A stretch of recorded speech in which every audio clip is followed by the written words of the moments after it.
Hello everyone, आज का हमारा टॉपिक है कोऑर्डिनेशन केमिस्ट्री का नेक्स्ट वीडियो पार्ट 10, जिसमें हम मॉलिक्यूलर ऑर्बिटल थ्योरी पढ़ेंगे।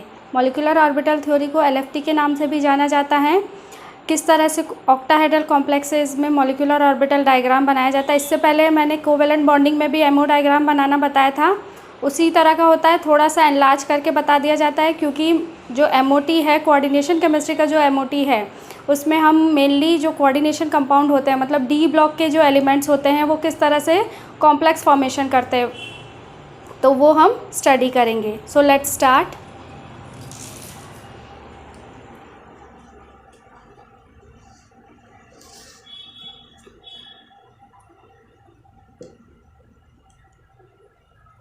यहाँ पर आप देख रहे हैं coordination chemistry part 10 molecular orbital theory MOT, या जिसको लिगेंड फील्ड थ्योरी एलएफटी भी कहते हैं। यहाँ पर जैसे इसके प्रीवियस हमने कॉम्प्लेक्स फॉर्मेशन के लिए, कोऑर्डिनेशन कंपाउंड के फॉर्मेशन के लिए दो थ्योरीज और पढ़ी थी, पहली वीबीटी और दूसरी सीएफटी। दोनों को मैंने अपना वीडियो बनाकर अपलोड किया है अपने चैनल पर, वहाँ से आप देख सकते हैं कि इससे एमओटी से पहले कौन कौन सी थ्योरी कोऑर्डिनेशन कंपाउंड के बॉन्डिंग को एक्सप्लेन करने के लिए दी गई थी। और हमने सीएफटी में भी पढ़ा था कि जो मेटल और लिगेंड की जो बॉन्डिंग होती है वो किस तरह की होती है, आयनिक इन नेचर। उससे पहले हम वीबीटी में पढ़े थे कि उसमें coordinate covalent type of bond formation होता है, किसमें, मेटल और लिगेंड के बीच में। सीएफटी में बोलते हैं आयनिक नेचर होता है, और एमओटी बोलता है कि पूरी तरह से आयनिक नेचर नहीं होता है। अब इसमें कुछ जो बेसिक टर्म्स है वो हमको समझनी पड़ेगी, कुछ बेसिक एब्रीविएशन है एमओटी के, वो हम पढ़ेंगे, ठीक है। फिर बाद में हम सिग्मा बॉन्डिंग के लिए जो ऑक्टाहेड्रल कॉम्प्लेक्स में एमओ डायग्राम होता है उसको स्टडी करेंगे। सबसे बेसिक चीज़ जो होती है इसमें, मेटल के जो ऑर्बिटल होते हैं उनको हम डायरेक्टली, सीएफटी में हमने क्या देखा था कि मेटल के जो ऑर्बिटल है उनके डायरेक्ट जो रिप्रेजेंटेशन है उनको ही यूज़ किया जाता है। लेकिन यहाँ पर जब एमओ डायग्राम बनाएंगे तो हम मेटल ऑर्बिटल के लिए एक पर्टिकुलर सिंबल यूज़ करेंगे, जिसको हम मूलिकन सिंबल कहते हैं। इस मूलिकन सिंबल को डिटेल में हम वहाँ पढ़ते हैं ग्रुप थ्योरी में, है ना। ग्रुप थ्योरी जब हम पढ़ेंगे तो वहाँ पर हम डिटेल में ये सिंबल कहाँ से जनरेट हुए हैं उसका स्टडी करेंगे। शॉर्ट में मैं आपको बताऊंगी थोड़ा सा किस तरह से इसको रिप्रेजेंट करते हैं। तो सबसे पहले जो है ऑक्टाहेड्रल सिस्टम होता है, उसमें हमने बेसिक पढ़ा था कि जो कोऑर्डिनेशन नंबर होता है वो कितना होता है। ऑक्टाहेड्रल में कोऑर्डिनेशन नंबर हमारा 6 होता है। 6 होगा तो हमारे कितने, 6 जो है मेटल के ऑर्बिटल आपस में मिक्स होके उतनी ही संख्या में हाइब्रिड ऑर्बिटल बनाएंगे। तो 6 हाइब्रिड ऑर्बिटल कौन कौन से होंगे, sp3d2 या d2sp3, है ना। ये हम सीएफटी में भी पढ़ते आए हैं कि जो ऑक्टाहेड्रल कॉम्प्लेक्स है उसमें हाइब्रिडाइजेशन sp3d2 या d2sp3 होता है। उसी के बेसिस पे हम इन्हीं का जो है मूलिकन सिंबल कंसिडर करेंगे। तो सबसे पहले है हमारा s ऑर्बिटल। s ऑर्बिटल का शेप आपको पता है किस तरह से होता है, सर्कुलर शेप होता है, और इसमें जो इलेक्ट्रॉन डेंसिटी होती है वो सब तरफ होती है ना। उसका शेप सर्कुलर होने की वजह से इलेक्ट्रॉन डेंसिटी पर्टिकुलर डायरेक्शन में नहीं होती है। जैसे नॉर्मली हम लोग क्या कहते हैं कि 3 कोऑर्डिनेट सिस्टम किस तरह से होता है, ये एक्स एक्सिस है, ये वाई एक्सिस है, ये जेड एक्सिस है। तो इसमें तो हम एक्सिस डिसाइड नहीं करते, ये तो सर्कुलर होता है, तो सभी डायरेक्शन में इसमें इलेक्ट्रॉन डेंसिटी प्रेजेंट होता है। अब एस ऑर्बिटल का जो एब्रीविएशन होता है अकॉर्डिंग टू मूलिकन सिंबल वो होता है A1G। जी यहाँ पर कहाँ से आता है, जी जो होता है उसका मीनिंग होता है जी रेड। इसको डिटेल हम सिमेट्री एलिमेंट में पढ़ते हैं। जी रेड मतलब ऐसे जो सिस्टम होते हैं जिसमें सेंटर ऑफ सिमेट्री प्रेजेंट होती है, सेंटर ऑफ सिमेट्री प्रेजेंट, है ना, उसको बोलते हैं सेंटर ऑफ सिमेट्री प्रेजेंट। वो कैसा सिस्टम होता है, जी रेड, है ना। और यू किस लिए होता है, जिसमें सेंटर ऑफ सिमेट्री एब्सेंट होती है, उसको बोलते हैं अनजी रेड। अब ए क्या होता है, ए नॉर्मली जो है मूलिकन सिंबल में ए जो होता है वो सिंगली डीजेनरेट ऑर्बिटल के लिए होता है, सिंगली डीजेनरेट, क्योंकि एस ऑर्बिटल जो होता है उसमें डीजेनरेट एक ही ऑर्बिटल होता है, नॉन डीजेनरेसी अपीयर नहीं होती है, मतलब सिंगल ऑर्बिटल है, तो उसके लिए A1 यूज़ करेंगे, ठीक है। फिर नेक्स्ट है px py pz, और बाकी जो है वो डिटेल में ग्रुप थ्योरी में हम पढ़ेंगे। p ऑर्बिटल होता है, 3 होते हैं तीनों एक्सिस के अलोंग, px py pz, उसका एब्रीविएशन होता है t1u। t यहाँ पर शो कर रहा है ट्रिपली डीजेनरेट। ट्रिपली डीजेनरेट किस तरह से, जब हम p ऑर्बिटल ड्रॉ करते हैं तो हम इस तरह से जो है सब ऑर्बिटल बनाते हैं, px py pz। तो ये 3 ऑर्बिटल है तो इसको हम बोल दिए ट्रिपली डीजेनरेट। तो ट्रिपली डीजेनरेट से हमारा क्या आ जाएगा, एब्रीविएशन टी, और यू से आ जाएगा अनजीरेड। नेक्स्ट है डी ऑर्बिटल जो होते हैं वो 2 सब ऑर्बिटल में डिवाइडेड रहते हैं। एक सब ऑर्बिटल जो होता है उसमें 2 ऑर्बिटल होते हैं जिसको ईजी बोलते हैं, ये हम तो शुरू में पढ़ते आ रहे हैं, ईजी में भी सीएफटी में भी पढ़े थे। और दूसरा जो सब ऑर्बिटल होता है T2G है, उसमें DXY, DYZ और DZX, ये 3 ऑर्बिटल होते हैं। ये ट्रिपली डीजेनरेट है, E डबली डीजेनरेट है, G जीरेड के लिए, यहाँ पर भी G जीरेड के लिए। तो ये हमारा जो है बेसिक हम मोलिक्यूलर सिंबल को स्टडी करते हैं एमओ डायग्राम बनाने के लिए।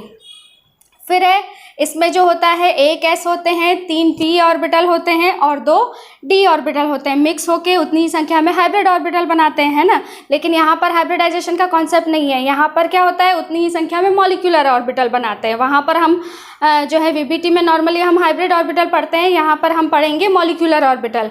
उसमें बॉन्डिंग भी बनेंगे, नॉन बॉन्डिंग बनेंगे, फिर एंटी बॉन्डिंग बनेंगे, है ना।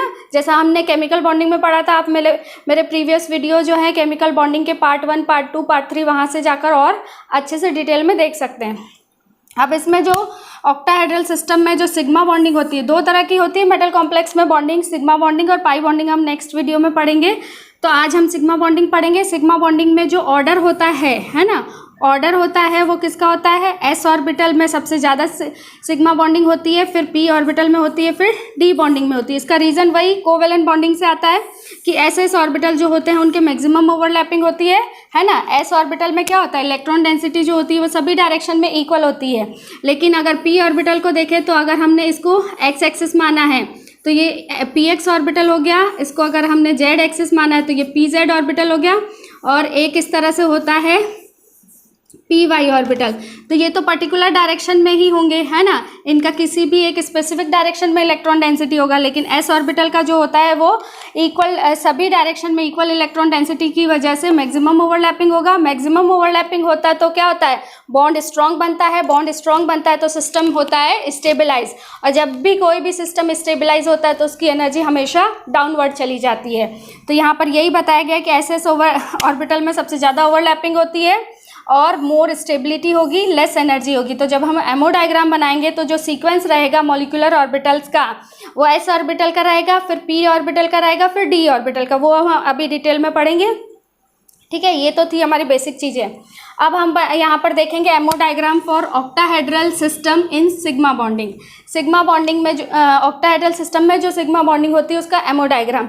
यहाँ लेफ्ट में हम एम ऑर्बिटल मेटल के ऑर्बिटल लिखेंगे, राइट हैंड साइड में लिगेंड के ग्रुप ऑर्बिटल लिखेंगे। ठीक है, अब ऑक्टाहेड्रल सिस्टम है तो लिगेंड कितने हो जाएंगे हमारे, मैंने यहाँ लिखा है 6 लिगेंड के ऑर्बिटल होंगे, और मेटल के जो है वो लीनियर, है ना। यहाँ पर एक कॉन्सेप्ट आता है मॉलिक्यूलर ऑर्बिटल्स कैसे बनते हैं, linear combination of atomic orbitals, linear combination of atomic orbitals. उसमें क्या होता है, linear combination of atomic orbitals में पॉजिटिव पॉजिटिव ओवरलैपिंग होती है, पॉजिटिव नेगेटिव। तो पॉजिटिव पॉजिटिव ओवरलैपिंग से हमारा बॉन्डिंग मॉलिक्यूलर ऑर्बिटल बनता है, और पॉजिटिव नेगेटिव से हमारा एंटी बॉन्डिंग मॉलिक्यूलर ऑर्बिटल बनता है। और नॉन बॉन्डिंग जो होता है जिसमें किसी भी तरह का इंटरेक्शन नहीं होता है, जैसे ऑर्थोगोनल सिस्टम है। यहाँ पर मैं थोड़ा सा रब करके बताती हूँ।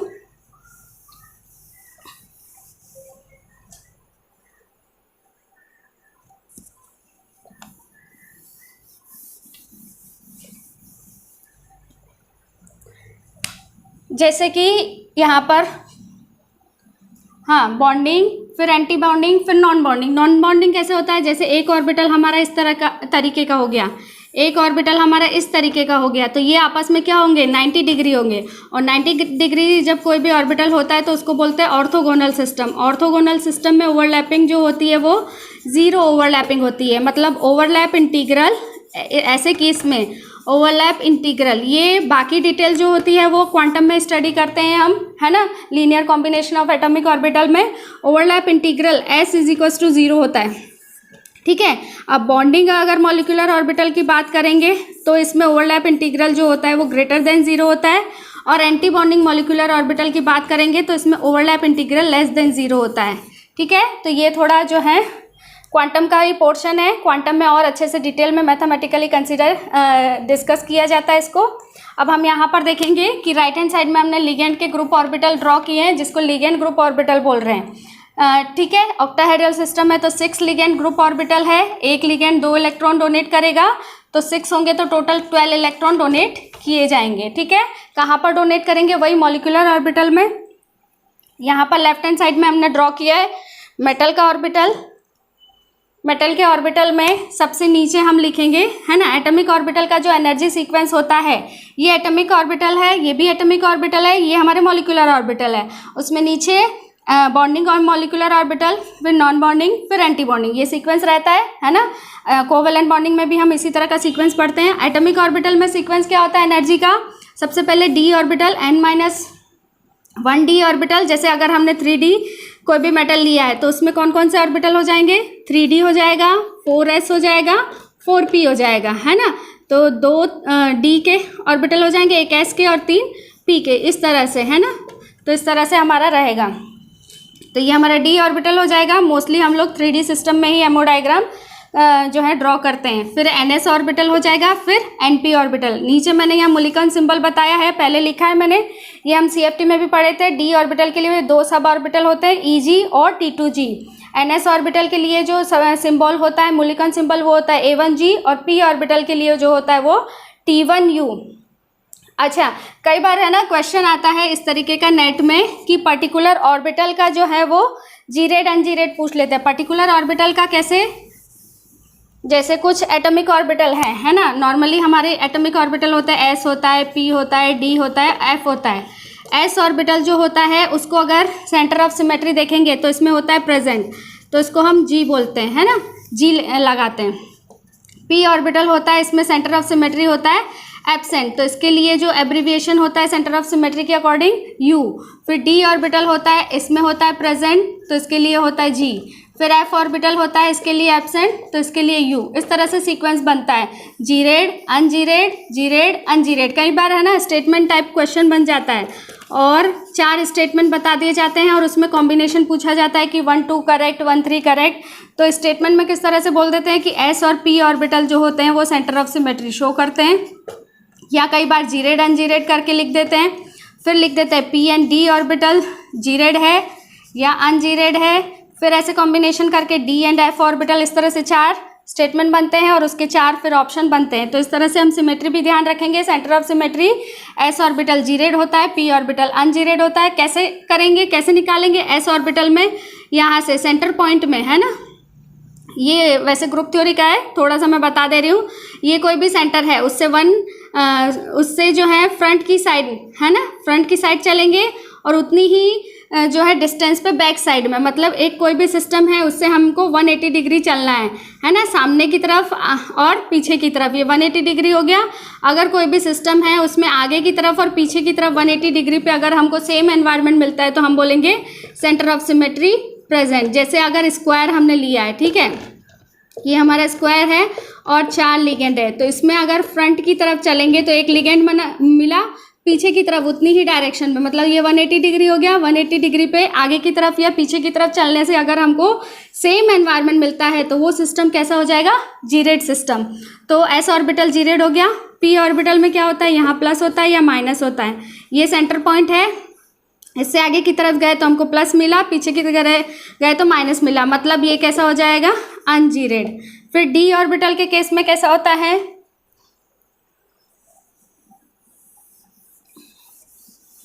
D ऑर्बिटल का शेप आप लोग जानते हैं, है ना, अलग अलग ऑर्बिटल होता है, अलग अलग शेप होता है। मैं बेसिक बता दे रही हूँ, यहाँ प्लस, यहाँ प्लस, यहाँ माइनस, यहाँ माइनस, यहाँ सेंटर ऑफ सिमेट्री है, सामने की तरफ जाएंगे तो सेम नहीं मिलेगा, पीछे की तरफ नहीं मिलेगा। तो F ऑर्बिटल जो होता है उसमें सेंटर ऑफ सिमेट्री एब्सेंट होता है, ठीक है। ये तो मैंने बोर्ड पे बनाया, वैसे ये 3D में होता है। D ऑर्बिटल को बोर्ड पे 2D में नहीं ड्रॉ किया जा सकता, तो आप सिंपली याद रखेंगे S ऑर्बिटल जी red, P orbital ungerade, D orbital जी red, F orbital ungerade, ठीक है। ये हमारे एटॉमिक ऑर्बिटल हो गए, इधर हमारा लिगेंड के ग्रुप ऑफ ऑर्बिटल हो गए, ठीक है। अब नेक्स्ट हम ये जो मॉलिक्यूलर ऑर्बिटल ड्रॉ करेंगे, इसमें मैंने बताया था कि S ऑर्बिटल जो होता है वो मैक्सिमम ओवरलैपिंग करता है, तो A1G जो होता है बॉन्डिंग सबसे लोअर एनर्जी का हो जाएगा। फिर नेक्स्ट हमको ड्रॉ करना है T1G। T1G कहाँ से आता है, जो एटॉमिक ऑर्बिटल का लीनियर कॉम्बिनेशन होता है, किसके, P ऑर्बिटल का और लिगेंड के ग्रुप ऑर्बिटल का, 3 लिगेंड के और ये मेटल के 3 ऑर्बिटल। तो ये बनाएंगे हमारा T1U बॉन्डिंग, है ना। ये A1G बॉन्डिंग हो जाएगा, S ऑर्बिटल का बॉन्डिंग, फिर ये हमारा P ऑर्बिटल का बॉन्डिंग, फिर नेक्स्ट आ जाएगा EG का बॉन्डिंग, ठीक है। फिर नेक्स्ट आएगा T2G। T2G जो होता है उसी लेवल पे हमने क्यों ड्रॉ किया है, क्योंकि T2G नॉन बॉन्डिंग रहता है। T2G कभी भी सिग्मा बॉन्डिंग में पार्टिसिपेट नहीं करता है, ध्यान रखना है। जब हम पाई बॉन्डिंग का डायग्राम ड्रॉ करेंगे, एमओ डायग्राम, तब उसमें ये पार्टिसिपेट करेगा, वहाँ पर EG जो होगा वो नॉन बॉन्डिंग हो जाएगा। यहाँ पर T2G नॉन बॉन्डिंग है, टेट्राहेड्रल सिस्टम में EG एंटी नॉन बॉन्डिंग हो जाएगा। फिर ये T2G और EG, ये वाला बेसिक चीज़ जो है वही वाला है CFT वाला। इसको मैं इस तरह से क्लियर बना लूँ यहाँ पर, है ना।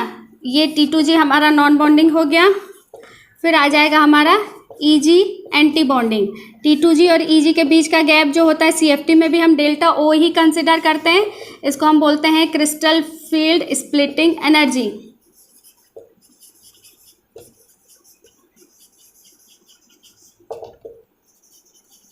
ठीक है, नेक्स्ट हमारा आ जाएगा A1G एंटी बॉन्डिंग, मतलब S ऑर्बिटल का एंटी बॉन्डिंग, और फिर आएगा हमारा T1U का एंटी बॉन्डिंग। ठीक है, ये इतना बनेगा।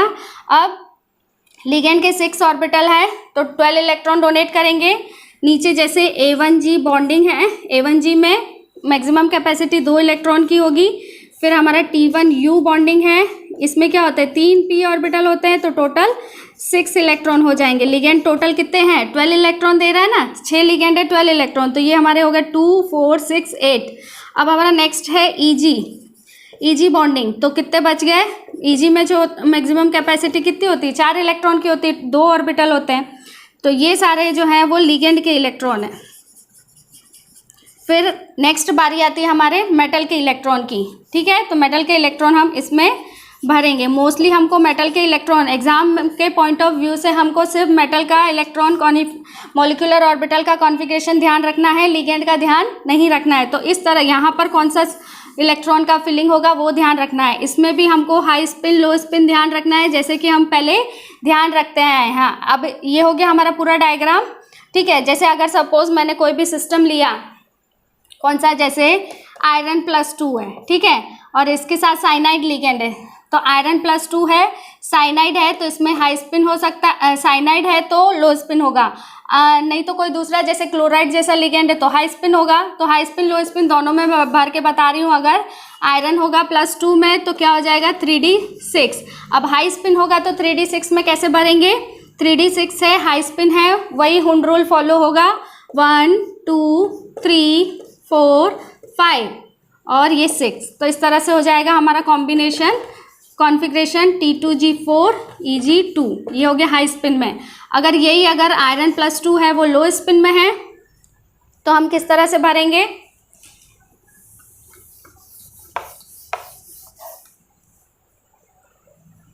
यहाँ पर सिर्फ हमको मेटल के ही 2 ऑर्बिटल ड्रॉ करने हैं। एक तो T2G नॉन बॉन्डिंग है, एक EG हमारा एंटी बॉन्डिंग है। ये जो होगा वो पूरा सेम रहेगा, चाहे हाई स्पिन हो चाहे लो स्पिन हो, इसमें तो लिगेंड इसी तरह से भरे जाएंगे, लिगेंड के इलेक्ट्रॉन इसी तरह से फिल किए जाएंगे। अगर लो स्पिन है 3 ऑर्बिटल होते हैं, 1 2 3, T2G में 3 ऑर्बिटल होते हैं, EG में कितने होते हैं 2 ऑर्बिटल होते हैं, और हमारा कॉन्फ़िगरेशन क्या है 3d6।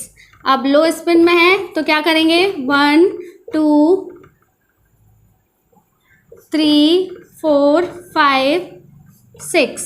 ठीक है, तो इस तरह से हो जाएगा T2G6 EG0, ये लो स्पिन सिस्टम हो जाएगा। हाँ, इस पे बेस्ड क्वेश्चन किस तरह से पूछे जाते हैं देख लीजिए, स्क्रीनशॉट लेना चाहे तो ले लीजिए। इस पे बेस्ड क्वेश्चन वैसे ही जैसे कोवेलेंट बॉन्डिंग में पूछे जाते थे, होमो ल्यूमो कैसे निकालते हैं, मैग्नेटिक मोमेंट कैसे निकालते हैं, तो इस पे बेस्ड जो है या इम्पोर्टेंट पॉइंट है इसका, एक है होमो एंड ल्यूमो। होमो ल्यूमो कैसे निकालते हैं, दूसरा क्वेश्चन का पॉइंट है हमारा magnetic moment. Magnetic moment same रहेगा, वो मैं आपको यहाँ पर नहीं डिस्कस कर रही हूँ। जैसे CFT में पढ़ा था, अगर अनपेयर्ड इलेक्ट्रॉन होंगे तो जितने भी अनपेयर्ड इलेक्ट्रॉन होंगे उसको हम फॉर्मूला में पुट करेंगे, म्यू स्पिन ओनली या म्यू इफेक्टिव भी लिखा रहता है कई जगह, √n × n + 2, ये सब सेम रहेगा जैसा है CFT में था। अभी मैं आपको होमोल्यूमो कैसे बनाया जाता है या होमोल्यूमो कैसे निकालते हैं वो बताऊंगी।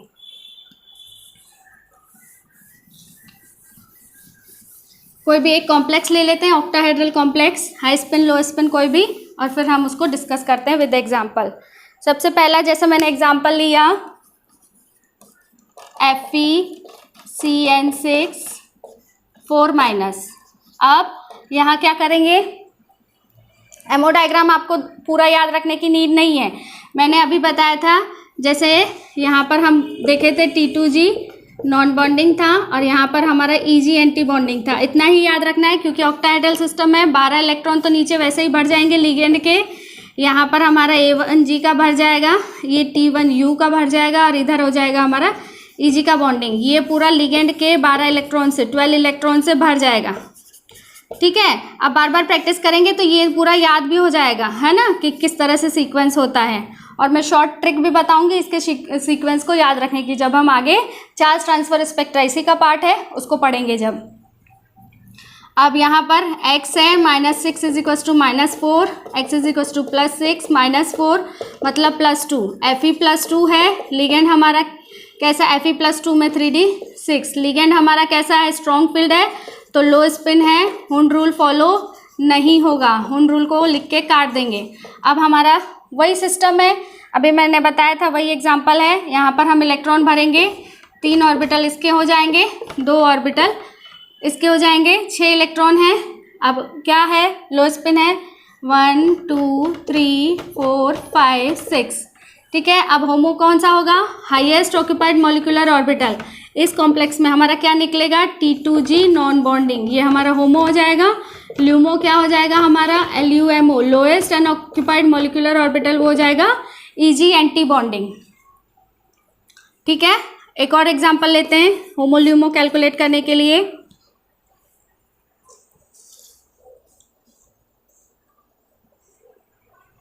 COF6 3-, स्क्रीनशॉट लेना चाहे तो ले लीजिए। हाँ, इसमें क्या होगा, कोबाल्ट का ऑक्सीडेशन स्टेट निकालेंगे हम लोग। x = +6 -3 मतलब +3 ऑक्सीडेशन स्टेट है। अच्छा, कोबाल्ट जब +3 ऑक्सीडेशन स्टेट में होता है तो मैंने CFT पढ़ाते समय और VBT पढ़ाते समय एक की पॉइंट बताया था कि अगर CO +3 ऑक्सीडेशन में स्टेट में है तो ये X- के साथ, HCN के माइनस के साथ, N3- के साथ वीक फील्ड हाई स्पिन की तरह बिहेव करेगा। बाकी सारे लिगेंड के साथ कैसा बिहेव करेगा, स्ट्रॉन्ग फील्ड की तरह। स्पेक्ट्रोकेमिकल सीरीज यहाँ पर अप्लाई नहीं होता है। तो ये हमारा क्या हो जाएगा, X- है मतलब हैलाइड है, हैलाइड है तो ये क्या बनाएगा, high spin complex. High spin complex में कोबाल्ट +3 ऑक्सीडेशन स्टेट होगा तो किस तरह से होगा, कोबाल्ट +3। कोबाल्ट जो न्यूट्रल होता है उसके वैलेंस शेल में कितने इलेक्ट्रॉन होते हैं, 9 होते हैं। कोबाल्ट +3 में कितना हो जाएगा, D6 सिस्टम है। अब फ्लोराइड हमारा कैसा है, वीक फील्ड है। वीक फील्ड होता है तो हाई स्पिन होता है मतलब हुंड रूल फॉलो होगा। यहाँ पर हम इलेक्ट्रॉन भरेंगे, इसी को मैं रब करके कर दे रही हूँ। हाई स्पिन में 1 2 3 4 5 6 है ना। इसके बाद आपको याद रखना है ल्यूमो के लिए,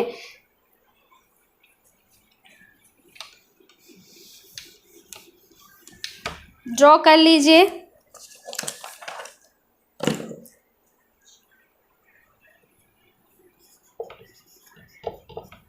ठीक है, अब इसमें होमो कौन सा हो जाएगा हमारा, EG एंटी बॉन्डिंग होमो हो जाएगा, ल्यूमो हो जाएगा A1G एंटी बॉन्डिंग। ठीक है, ये चीज़ें याद रखनी है आपको। इस तरह से होमो ल्यूमो कैलकुलेट करेंगे। और मैग्नेटिक मोमेंट कैसे निकालेंगे, 1 2 3 4, N = 4 है, उसको हम म्यू स्पिन ओनली फार्मूला में रखेंगे, मैग्नेटिक मोमेंट निकल जाएगा N × N+2 तो √24 4.9 बोर मैग्नेटॉन। ये तो सिंपल है, प्रीवियस वीडियोस में हमने पढ़े हैं वही है। यहाँ पर आपको ये होमोल्यूमो का कॉन्सेप्ट नया नज़र आएगा। ठीक है, ये हो गई हमारा ऑक्टाहेड्रल सिस्टम में किस तरह से हम सिग्मा बॉन्डिंग को स्टडी करते हैं। ठीक है, नेक्स्ट वीडियो में पाई बॉन्डिंग आएगा। इसके अलावा सबसे मोस्ट इम्पॉर्टेंट टॉपिक आएगा चार्ज ट्रांसफ़र स्पेक्ट्रा, उससे बेस्ड क्वेश्चन फ्रिक्वेंटली पूछे जाते हैं। ठीक है, वीडियो कैसा लगा प्लीज़ बताइएगा and subscribe my channel. Thank you.